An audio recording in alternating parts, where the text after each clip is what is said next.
À la vieillesse. C'est un mot, on ne va pas se mentir, qui peut un peu faire peur, qui évoque tout de suite des images bien précises.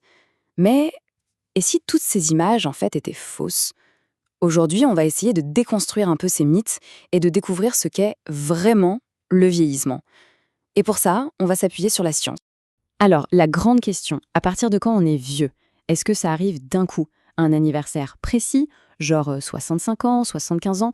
Eh bien, comme on va le voir ensemble, la réponse, elle est beaucoup, beaucoup plus complexe qu'un simple chiffre sur un gâteau.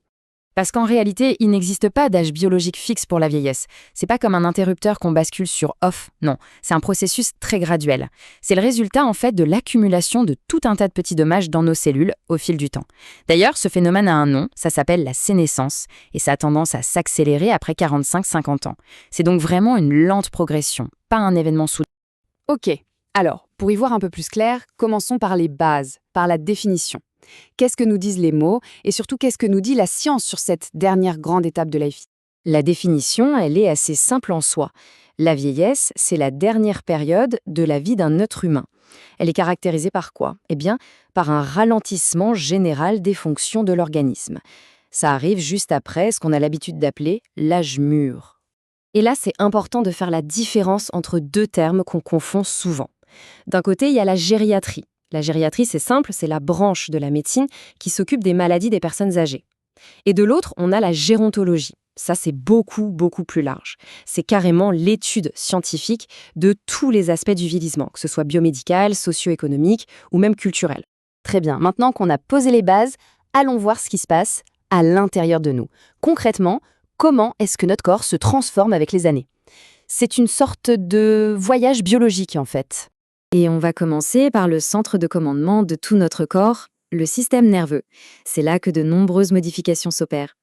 Et les effets, ils sont très concrets. D'abord, on observe une diminution du nombre de neurones corticaux. Le sommeil aussi, il y est affecté parce qu'on produit moins de mélatonine. Et puis, il y a un point qui est vraiment critique, c'est la sensation de soif. Elle diminue. Et ça augmente considérablement le risque de déshydratation. C'est un vrai danger. D'accord. Et pour notre charpente alors, qu'est-ce qui se passe pour nos muscles et nos os? Eh bien, eux aussi, ils subissent des transformations assez importantes. Pour les muscles, c'est assez simple à comprendre, on perd en masse et en force. Du côté des os, c'est la densité minérale qui diminue, et ça augmente le risque d'ostéoporose. Et en parallèle de tout ça, des maladies comme l'arthrite ou l'arthrose, elles, deviennent plus fréquentes.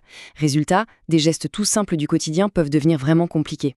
Passons maintenant à notre fenêtre sur le monde, c'est-à-dire nos sens. Et puis aussi à notre plus grand organe, la peau. Eux non plus ne sont pas épargnés par le passage du temps, bien sûr. Bon, là aussi, ces changements affectent directement la qualité de vie, c'est ça qui est important. La vision de près qui diminue, c'est ce qu'on appelle la presbytie. L'audition qui baisse petit à petit, c'est la presbyacousie. La peau, elle, devient plus sèche, tout simplement parce que les glandes qui l'hydratent sont moins actives. Par contre, pour ce qui est du goût et de l'odorat, les études sont un peu plus débattues, on va dire. C'est moins certain. Ok, on a parlé de la biologie. Maintenant, parlons de la sociologie. Parce que vieillir, ce n'est pas juste une affaire de corps, loin de là. C'est aussi, et peut-être surtout, une expérience sociale. Et une expérience qui est malheureusement souvent pétrie de stéréotypes qui ont la vie dure. Et le cliché numéro 1, celui qu'on entend partout, c'est celui de l'improductivité. Vous savez, cette idée que les personnes âgées devraient en quelque sorte laisser la place aux jeunes, se retirer tranquillement de la vie active. Sauf que la réalité, elle est complètement différente. Les seniors sont très souvent les piliers de l'économie familiale. Ils aident à la fois leurs enfants et leurs petits-enfants. Ils sont aussi une force incroyable dans le monde associatif, dans le bénévolat. Et bien sûr, il ne faut pas oublier leur rôle d'experts, des gens qui transmettent un savoir absolument précieux. Prenons un exemple tout simple, le rôle des grands-parents. Il est fondamental. Ils assurent souvent la garde des petits-enfants et parfois même, en cas de divorce par exemple, ils peuvent compenser l'absence d'un parent. Ils apportent une stabilité qui est tout simplement essentielle. Mais attention, il faut être juste. L'expérience du vieillissement n'est pas la même pour tout le monde. Ça dépend beaucoup du milieu social. Pour les personnes aux revenus modestes, la vieillesse, elle commence souvent de manière assez brutale, avec l'arrêt du travail. À l'inverse, pour les groupes plus aisés, la vie sociale a tendance à continuer plus facilement, et le maintien à la maison est aussi beaucoup plus fréquent. On a donc vraiment deux réalités.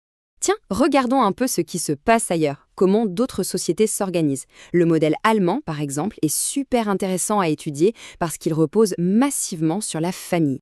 Alors, en Allemagne, le système privilégie vraiment le maintien à domicile. Et pour que ça marche, il s'appuie énormément sur ce qu'on appelle les proches aidants, donc concrètement la famille.